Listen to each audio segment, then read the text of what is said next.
Morning, welcome back to ఎంఎంజెడ్ abaca ఛానల్కి. So first time ఎవరైతే చూస్తున్నారో వాళ్ళు తప్పకుండా సబ్స్క్రైబ్ చేయండి, లైక్ చేయండి, షేర్ చేయండి. అండ్ పక్కకున్న బెల్ ఐకాన్ మాత్రం తప్పకుండా నొక్కడం వల్ల నేను తీస్తున్న నోటిఫికేషన్స్ మీ వరకు అందుతాయి. అండ్ ఇది 7వ తరగతిలో ఆఫ్రికా ఖండము 5 పాఠాలు కంప్లీట్ అయిపోయినాయి. ఇది 6వ పాఠము ఆఫ్రికా. సో ఎంత లెంతీగా ఉన్నా ఒకటే వీడియోలో చేయండి అని చెప్తున్నారు. నేను కామెంట్స్ అన్నీ చూస్తున్నానండి, రిప్లై ఇవ్వట్లేదు, టైం లేదు. అందుకే నేను చూసి మరీ చేస్తున్నాను. సో ఎంత లెంతీ అయినా సరే ఒకటే వీడియోలో చేయమని చెప్తున్నారు. ఓకేనండి, సరేనా? తప్పకుండా చేస్తాను. మీరు మాత్రం ఇలాగే కోఆపరేట్ చేస్తుండండి. కనీసం ఒక్క లైక్ మాత్రం చేయండి. చూసిన వాళ్ళందరూ లైక్ చేయండి, ఓకేనా? భారతదేశానికి దక్షిణ భాగంన ఆఫ్రికా ఖండం కలదు. మ్యాప్ కూడా చూపిమని చెప్తున్నారు. తప్పకుండా చూపించే ప్రయత్నం అయితే చేస్తానండి. ఓకే, ఇది 2024 సిలబస్ కాబట్టి ఆ బుక్స్ ఉంటే చూపిస్తాను ఖచ్చితంగా. ఓకే, ఎందుకంటే ఈ ఖండాలు అవి ఇవి పక్కకు ఖచ్చితంగా కొంచెం మ్యాప్ చూసుకుంటేనే కొంచెం ఐడియా ఉంటుంది. ఓకే, ప్రపంచంలోనే బంగారం వజ్రాల అతిపెద్ద గనులు ఆఫ్రికా ఖండంలో కలవు. ఆఫ్రికాను మానవ సంతతికి పుట్టినిల్లు అంటారు. కెన్యాలో ఉండే గడ్డి భూములు సవర్ణ గడ్డి భూములు. ఒక్కొక్క పదం ఇంపార్టెంటేనండి, ఒక్కొక్క వర్డ్, ఒక్కొక్క లైన్ ఇంపార్టెంట్, ఒక్కొక్క పదం ఇంపార్టెంట్. సవర్ణ గడ్డి అని ఇచ్చి ఏమైనా ఇవ్వచ్చు, అని ఇష్టం ఉన్నట్టు క్వశ్చన్ని రెడీ చేయొచ్చు. కెన్యాలో ఉండే, ఎందుకంటే ఫిల్టర్ చేయాలి కాబట్టి అలా చేయొచ్చు. కెన్యాలో ఉండే గడ్డి భూములు సవర్ణ గడ్డి భూములు. కైరో నగరం నైలు నదికి ఒడ్డున కలదు. ఆఫ్రికా ఖండంకు తూర్పున ఎర్ర సముద్రం, ఏడెన్, సింధు శాఖ, హిందూ మహాసముద్రాలు ఉన్నాయి. ఇవి ఆఫ్రికాను ఆసియా ఖండం నుండి వేరు చేస్తాయి. ఒకసారి బుక్ చదివిన వాళ్ళు తప్పకుండా మ్యాప్ చూస్తారు. మ్యాప్ చూసిన తర్వాత కూడా ఇంకా అర్థం కాకపోతే ఇలా చూసుకోవచ్చు. ఇలా కూడా కొంచెం అర్థం కాకపోతే బిట్స్ మాత్రం తప్పకుండా ట్రై చేయండి. ఓకేనా? బిట్స్ మాత్రం 100కు 200% ఉపయోగపడతాయి. ఓకేనా? ఆఫ్రికా ఖండంకు పశ్చిమంగా అట్లాంటిక్. సో ఆఫ్రికా ఖండం ఇక అంతే, గిట్ల గుర్తుపెట్టుకోవాలి. ఇక ఉత్తరం, దక్షిణం, తూర్పు, పడమర. ఇప్పుడు ఆఫ్రికా ఖండంకు పశ్చిమంగా అట్లాంటిక్ మహాసముద్రం ఉంటుంది. మీరు చేసుకునేటప్పుడు ఇట్లా పెట్టుకుంటే ఇట్లా చేసుకోవచ్చు. ఈ వీడియో చూసుకునేటప్పుడు మీరు ఇట్లా గీసుకోండి, ఇట్లా డబ్బా. ఓకేనా? మహాసముద్రం ఉత్తరంగా అట్లాంటిక్ మహాసముద్రం, ఆఫ్రికా ఖండంకు పశ్చిమంగా అట్లాంటిక్ మహాసముద్రం, ఉత్తరంగా మధ్యధారా సముద్రం, ఉత్తరానికి మధ్యధారా సముద్రం, మరియు దక్షిణ దిశలో దక్షిణ మహాసముద్రం ఎల్లలుగా ఉన్నాయి. చూడండి, కొంచెం మనం డబ్బా గీసుకుంటే మనకు తెలుస్తుంది. కిలిమంజరో శిఖరం ఆఫ్రికాలోనే అత్యంత ఎత్తైన పర్వతం. ఇది టాంజానియా దేశంలో కలదు. ఆఫ్రికాలో దక్షిణ తూర్పు భాగంలోని పీఠభూములు 200 నుంచి 1000 మీటర్ల వరకు ఉంటాయి. ఇవి ఎన్నిసార్లు చదివినా మనకు కన్ఫ్యూజనే. ఎప్పుడు ఐరోపా ఖండము, ఆఫ్రికా ఖండము, అబ్బా కదా. కానీ ఇట్లా కొంచెం బిట్స్ చూస్తే కొంచెం ఈజీగా అనిపిస్తుంది. బుక్ మాత్రం చదివి ఇవి చదవండి. ఇరుకైన తీర మైదానం, సగటు ఎత్తు 200 మీటర్లు. ఆఫ్రికాకు ఉత్తరాన అట్లాస్ పర్వతాలు కలవు. ఆఫ్రికాకు ఉత్తరాన అంటే మీద, అట్లాస్ పర్వతాలు కలవు. ఆఫ్రికాలోని సరస్సులు విక్టోరియా సరస్సు, చాద్ సరస్సు, ఓల్టా సరస్సు, న్యాస సరస్సు, ట్యాంగానికా సరస్సు. చాద్ గామీలు ఉప్పు నీటి సరస్సులు. ఆఫ్రికాలో విక్టోరియా సరస్సు పెద్దది. ఇది ప్రపంచంలోనే పరిశుభ్రమైన నీరు లభించే పెద్ద సరస్సులో ఒకటి. ఏంటిది? విక్టోరియా. సో నైలు నది విక్టోరియా సరస్సు నుండే పుట్టినది. నైలు నది విక్టోరియా సరస్సు నుండే పుట్టినది. చూసారా, ఒక్కొక్క బిట్టు అంటే ఒక్కొక్క లైను ఇంపార్టెంట్. నైలు నది సహారా ఎడారి గుండా ప్రవహిస్తూ మధ్యధారా సముద్రంలో కలుస్తుంది. ఇవి పాయింట్స్ కాబట్టి మీకు ఇంపార్టెంట్ అనిపిస్తున్నాయి, కానీ బుక్లో కూడా ఒక్కొక్క లైన్ వదలకుండా చదివితేనే తెలుస్తుంది. అది తెలుగైనా సరే, సోషల్ అయినా సరే. నైలు నది ఈజిప్ట్ దేశం గుండా ప్రవహిస్తుంది మరియు ఈజిప్ట్ నాగరికత అభివృద్ధి చెందడానికి తోడ్పడుతుంది. ఆఫ్రికాలోని నదుల దేశాలు అవి కలిసే సముద్రం. నైలు నది ఆఫ్రికాలోని నదుల దేశాలు అవి కలిచే సముద్రం. నైలు నది ఈజిప్టు, సుడాన్, ఉగాండా మధ్యధరా సముద్రం. ఓకే. నైజర్ నది నైజీరియా, నైజర్, గినియా, మాలిగినియా, సింధు శాఖ అట్లాంటిక్ మహాసముద్రం. ఒక్కసారి చూస్తే వీడియో అర్థం కాదు, ఎందుకంటే ఇవి చాలా లెంతీ సిలబస్ ఉంది. ఎందులో ఆఫ్రికా చిన్నప్పటి నుండి చదువుతున్నాం, అయినా కన్ఫ్యూజే. మనం ఇప్పటి వరకు నిద్రలో కూడా అడిగితే చెప్పాల్సింది సోషల్ స్టూడెంట్స్, మళ్ళీ కన్ఫ్యూజే మనకు, అంటే ఎప్పుడు క్లారిటీగా ఉండదు మనకు. కాంగో అట్లాంటిక్, అంటే అందరి గురించి చెప్పట్లేదు, మన కొందరి గురించి చెప్తున్నారు. అందులో లేపేవాళ్ళు, అందులో మధ్యలో నిద్రలో లేసి చెప్పేవాళ్ళు కూడా ఉంటారు. అట్లా వాళ్ళ కోసం అని కాదు, అందరి కోసము, తప్పుగా అనుకోవద్దు. అంటే మనం చిన్నప్పటి నుంచి సోషల్ చదివి అన్ని కాంపిటేటివ్ ఎగ్జామ్స్కి అయితే ప్రతీది చదువుతూనే ఉంటాం కదా, మళ్ళీ కన్ఫ్యూజన్ మనకు. కాంగో అట్లాంటిక్ మహాసముద్రము. జాంబేజీ నది జాంబియా, జింబాబ్వే, అంగోలా.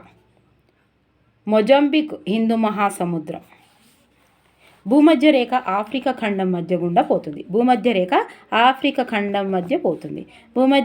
ఆఫ్రికా, దక్షిణ అమెరికా, ఆసియా ఖండాల గుండా పోతుంది. ఆఫ్రికా, దక్షిణ అమెరికా, ఆసియా. కర్కట రేఖ మకర రేఖ మధ్య ఉన్న ప్రాంతాలలో శీతోష్ణ స్థితి వేడిగా ఉంటుంది. ఇది ప్రపంచంలోనే అతి ఉష్ణమండల ప్రాంతం. ఈ ప్రాంతాన్ని ఉష్ణమండలం అంటారు. ఆయన రేఖకు దక్షిణం, ఉత్తరం వైపు ఉన్న ప్రాంతాలలో వేసవి శీతాకాలం ఉంటుంది. వీటిని సమశీతోష్ణ ప్రాంతాలు అంటారు. ఆఫ్రికాలో ఉన్న గడ్డి భూములను సవన్న గడ్డి భూములు అంటారు. భూమధ్య రేఖకు రెండు వైపుల ఆఫ్రికాలోని చాలా ప్రాంతాలలో అత్యధిక వర్షపాతం ఉంటుంది. భూమధ్యరేఖ ప్రాంతంలో సంవత్సరం పొడవునా వర్షం పడుతుంది. ఆఫ్రికాలోని ఉత్తర భూభాగంలోని సగభాగం శుష్క ప్రాంతం. ఈ ప్రాంతాన్ని సహారా ఎడారిగా పిలుస్తాము. ఆఫ్రికాకు దక్షిణ భాగంలో ఉష్ణమండల ప్రాంతం కలదు. దీనిని కలహారి ఎడారిగా పిలుస్తాము. అత్యధిక వర్షపాతం ఉన్న ప్రాంతంలో భూమధ్యరేఖ ప్రాంతపు అడవులు ఉన్నాయి. వర్షపాతం మధ్యస్థంగా ఉన్న ప్రాంతంలో సవర్ణ గడ్డి భూములు ఉన్నాయి. అతి తక్కువ వర్షపాతం గల ప్రాంతాలలో ఎడారి ప్రాంతపు వృక్ష సమప్టగల చెట్లు ఉన్నాయి. బోబాబ్ చెట్లు ఆఫ్రికా ఖండంలో పెరుగుతాయి. 500 సంవత్సరాల క్రిందట యూరోపియన్లు సముద్ర మార్గం గుండా భారతదేశానికి చేరుకోవడానికి ఆఫ్రికా చుట్టూ తిరిగి వచ్చేవారు. అట్లాంటిక్ మహాసముద్రం దాటుతూ వారు సెయింట్ మదీరా అజోర్స్ ద్వీపాలలో ఆగేవారు. Saint Madeira Azores. 1998వ సంవత్సరంలో పోర్చుగీసు నావికుడు వాస్కోడిగామా ఆఫ్రికా దక్షిణ ఆగ్రం వెళ్ళి అక్కడ నుంచి భారతదేశానికి చేరుకున్నాడు. యూరోపియన్లు మొదట ఆఫ్రికా లోపలికి వెళ్ళడానికి ప్రయత్నించారు. వర్తకంలో ఆఫ్రికా వారిని యూరోపియన్లు మోసం చేసి వారిని బానిసలుగా చేసుకొని ఇతర దేశాలలో అమ్మారు. యూరోపియన్లు ఆఫ్రికాలో తమ రాజ్యాన్ని స్థాపించి అక్కడ ఉన్న వనరులను, సంపదలను దోచుకోవాలని ప్రయత్నించారు. 16వ శతాబ్దంలో యూరోపియన్లు అమెరికాకు వలస వెళ్ళారు. అక్కడ భూములను సేద్యం చేశారు. ఇక్కడ పని చేయడానికి ఆఫ్రికా నుంచి బానిసల వర్తకం ప్రారంభమైంది. కోస్తా తీర ప్రాంతంలోని గినియాలోను, ఆఫ్రికా తూర్పు తీర ప్రాంతంలోనూ ఉన్న వాళ్లకు పట్టుకొని వాళ్ళను బానిసలుగా చేసుకున్నారు. ఆఫ్రికా నుండి ఎన్నో లక్షల మందిని బానిసలుగా అమెరికా దక్షిణ, ఉత్తర ప్రాంతాలకు దగ్గరలోని ద్వీపాలను తరలించారు. 16వ, 17వ శతాబ్దంలో బానిసల వర్తకాన్ని ఎన్నో కంపెనీలు నిర్వహించాయి. 13వ శతాబ్దంలో ఈ వర్తకం ముగిసింది. అమెరికాలో ఈ విధంగా వచ్చిన బానిసలందరినీ అనేక పోరాటాల అనంతరం స్వేచ్ఛాయుత అమెరికా పౌరులుగా 1860లో ప్రకటించారు. సుడాన్ను బ్రిటన్ జైరీని బెల్జియంలు ఆక్రమించుకొని వలసలు ఏర్పాటు చేసుకున్నాయి. యూరోపియన్లు భారతదేశాన్ని చేరడానికి చేసే ప్రయత్నంలో వారు ఆఫ్రికా నౌకాశ్రయంలో సేద తీరేవారు. తర్వాత పోర్చుగీసు, డచ్, ఆంగ్లేయులు, ఫ్రెంచ్, జర్మనులు ఆఫ్రికా ఖండంలోని లోపల భూభాగంలోని ప్రవేశించి అక్కడి ప్రాంతాలను వలస ప్రాంతాలుగా చేసుకున్నాయి. సో యూరోపియన్లు ఆఫ్రికాలో వలస ప్రాంతాలు ఏర్పరచుకుంటూ ఖండం లోపలి భాగంలోకి వెళ్ళి వాళ్ళు ఉత్తరం వైపు నైలు పుట్టుక స్థానం వరకు ప్రయాణించారు. పశ్చిమ ప్రాంతంలో నైజర్ లోయ నుంచి దక్షిణం వైపు కేప్టౌన్ వరకు వెళ్ళారు. జాంబేజీ నది పరివాహక ప్రాంతాన్ని ఆవిష్కరించారు. యూరోపియన్లు ఆఫ్రికా కలప ఖనిజ సంపదను పెద్ద ఎత్తున యూరప్కు ఎగుమతి చేశారు. ఆఫ్రికా ఖండము దక్షిణ ప్రాంతంలోని బంగారు వజ్రాల గనులు నేటికి యూరోపియన్ల కంపెనీల ఆధీనంలోనే ఉన్నాయి. చూసారా ఎలాగ ఉందో అట్లుంది భాగం ప్రపంచం. న్యాయానికి న్యాయం లేదుగా. జాంబియా, జింబాబ్వేలో విలువ కట్టలేని రాగి గనులు ఉన్నాయి. చాక్లెట్లను నైజీరియాలో పండే కోకోతో తయారు చేస్తారు.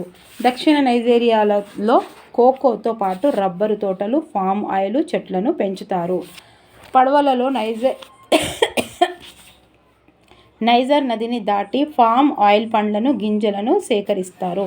నైజీరియా నుండి కోకో, రబ్బరు, పామ్ ఆయిల్ ఎగుమతి చేసి విదేశీ మారక ద్రవ్యాన్ని పొందుతున్నారు.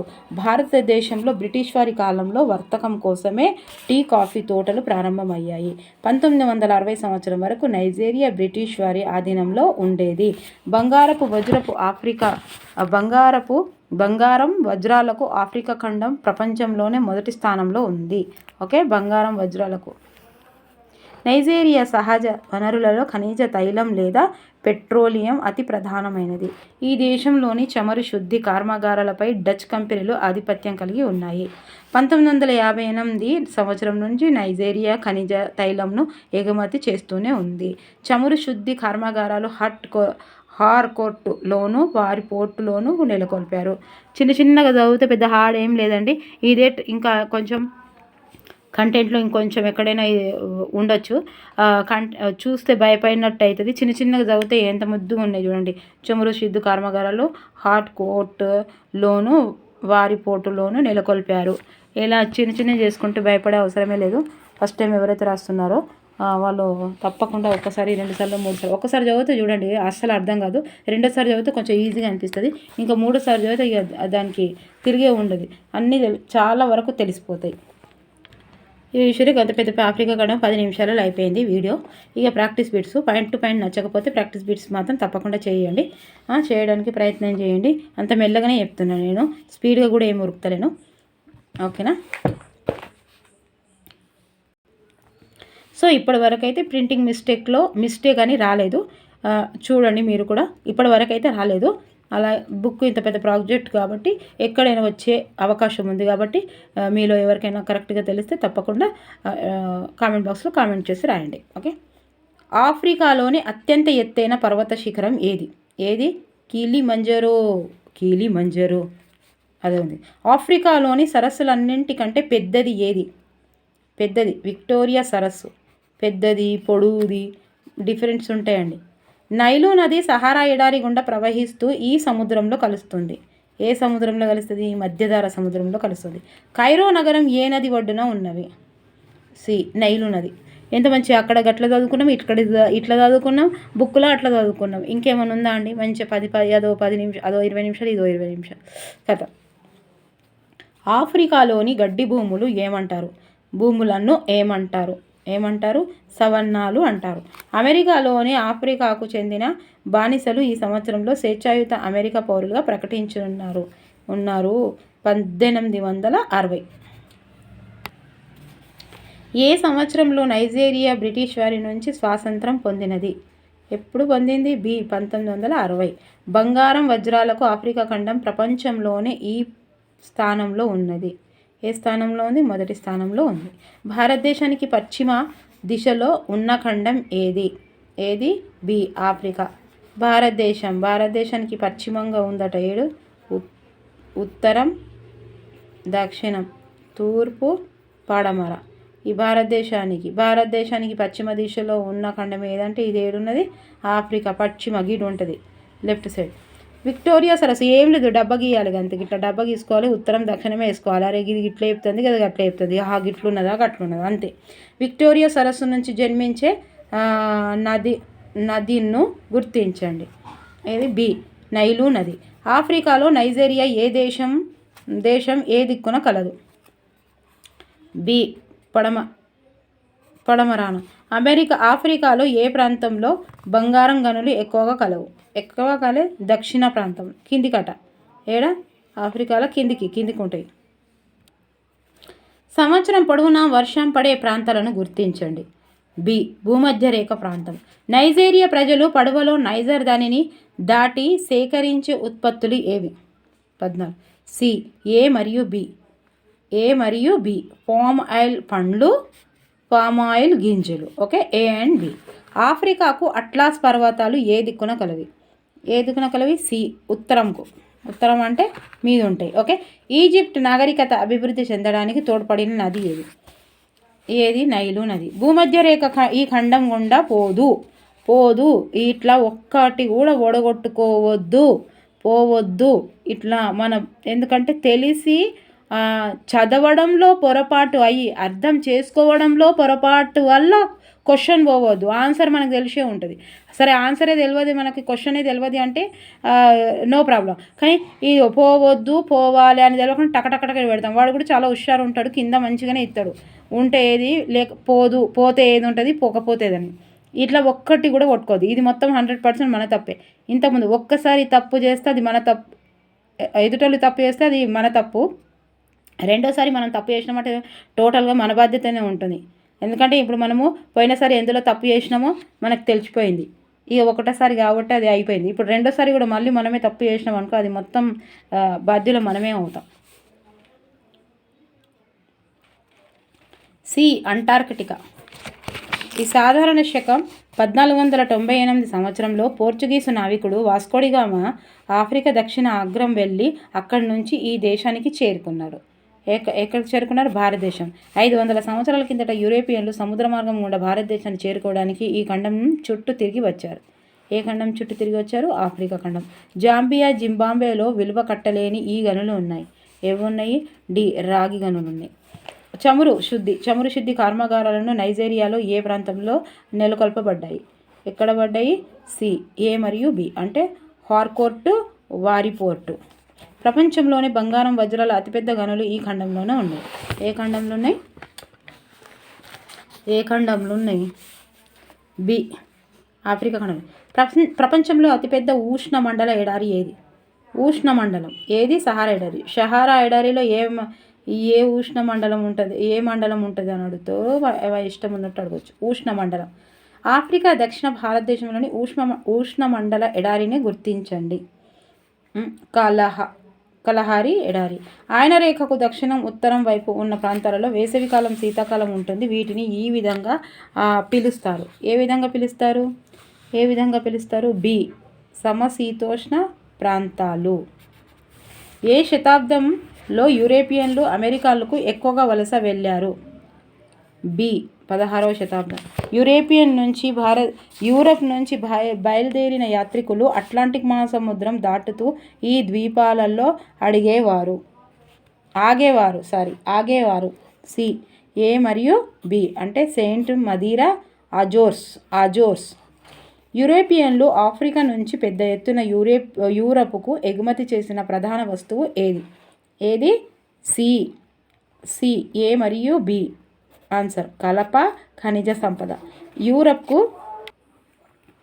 యూరప్కు ఎగుమతి చేసిన ఆఫ్రికా వ్యవసాయ ఉత్పత్తిని గుర్తించండి. ఏంటిది? డి, పైవన్నీ.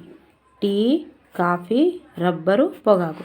ఈ దేశం నుండి కోకో, రబ్బరు, పామ్ ఆయిల్ ఎగుమతి చేసి ఆఫ్రికా ప్రజలు విదేశీ మారక ద్రవ్యాన్ని పొందుతున్నారు.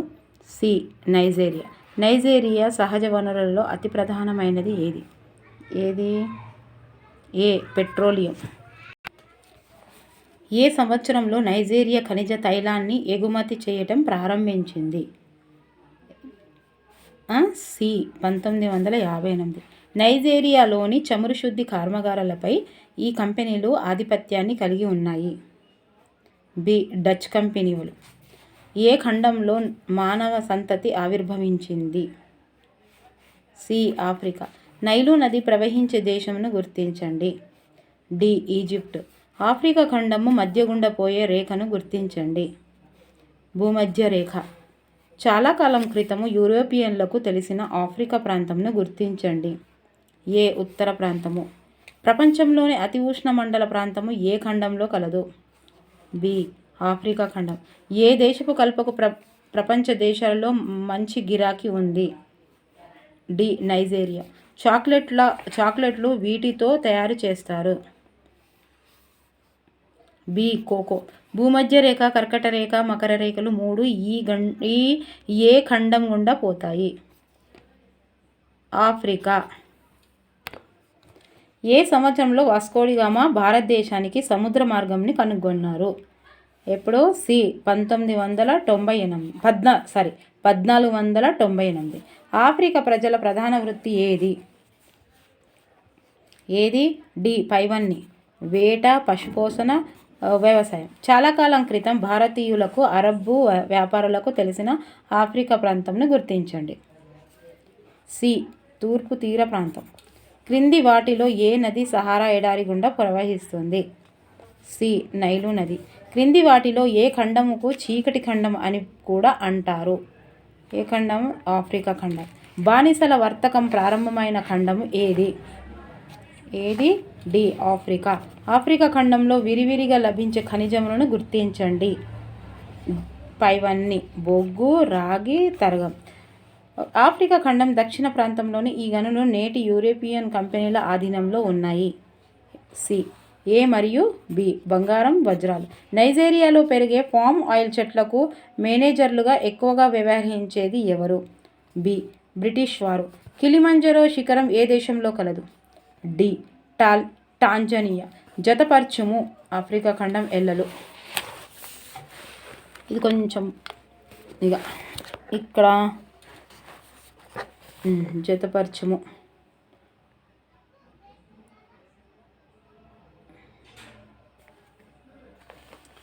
ఒకటవది డి. ఇక్కడ డి ఏడు ఉంది.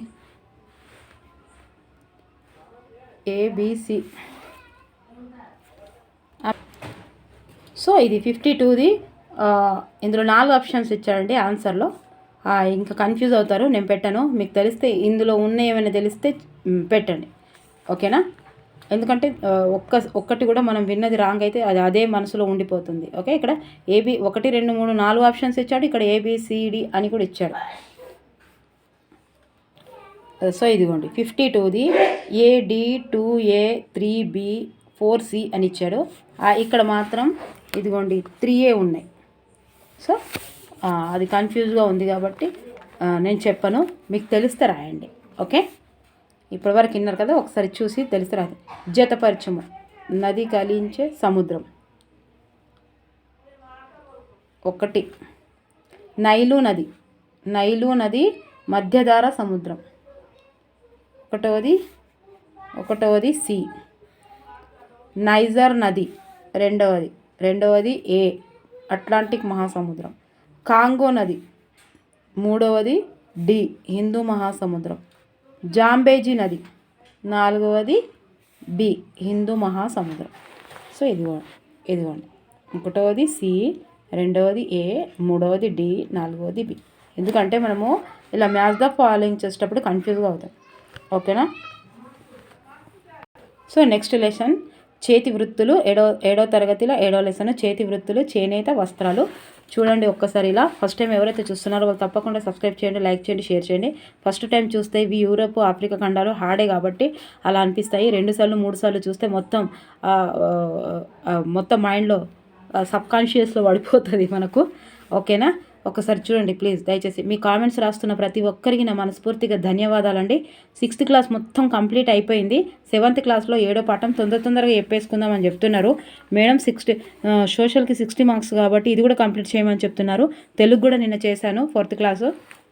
ఇప్పుడు 5th క్లాస్ స్టార్ట్ చేసేది ఉంది. దయచేసి అందరు మంచిగా కోఆపరేట్ చేస్తున్నారు, అలాగే చేయండి. ఒక్క లైక్ మాత్రం చేయండి ప్లీజ్. చూసే వాళ్ళందరూ ఎంతసేపు చూసినా కూడా ఒక్క లైక్ చేయండి. చేయడం వల్ల నా వీడియో చాలామందికి రీచ్ అవుతుంది. ఇంకా నాకు చెప్పాలనే కుతూహలం పెరుగుతుంది. ఓకేనా? Thank you for watching. Bye, take care.